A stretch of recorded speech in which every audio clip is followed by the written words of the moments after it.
حدثنا إبراهيم بن موسى قال حدثنا هشام بن يوسف أن ابن جريج أخبرهم قال أخبرني هشام عن عروة أنه سئل أتخدمني الحائض أو تدنو مني المرأة وهي جنب؟ فقال عروة كل ذلك علي هين وكل ذلك تخدمني وليس على أحد في ذلك بأس. أخبرتني عائشة أنها كانت ترجل تعني رأس رسول الله صلى الله عليه وسلم وهي حائض، ورسول الله صلى الله عليه وسلم حينئذ مجاور في المسجد يدني لها رأسه وهي في حجرتها فترجله وهي حائض. حشام بن عروہ نے عروہ کے واسطے سے بتایا کہ ان سے سوال کیا گیا کیا حائضہ بیوی میری خدمت کر سکتی ہے یا ناپاکی کی حالت میں عورت مجھ سے نزدیک ہو سکتی ہے؟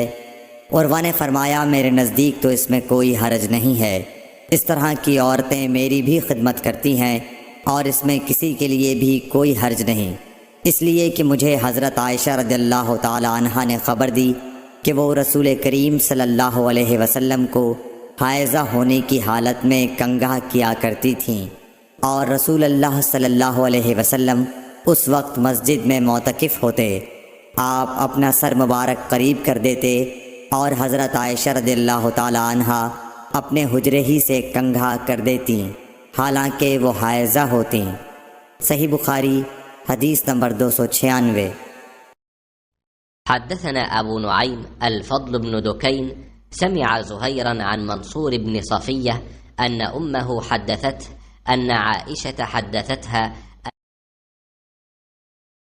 أن النبي صلى الله عليه وسلم كان يتكئ في حجري وأنا حائض ثم يقرأ القرآن۔ حضرت عائشہ رضی اللہ تعالی عنہا نے بیان کیا کہ نبی کریم صلی اللہ علیہ وسلم میری گود میں سر رکھ کر قرآن مجید پڑھتے حالانکہ میں اس وقت حیض والی ہوتی تھی۔ صحیح بخاری حدیث نمبر 297۔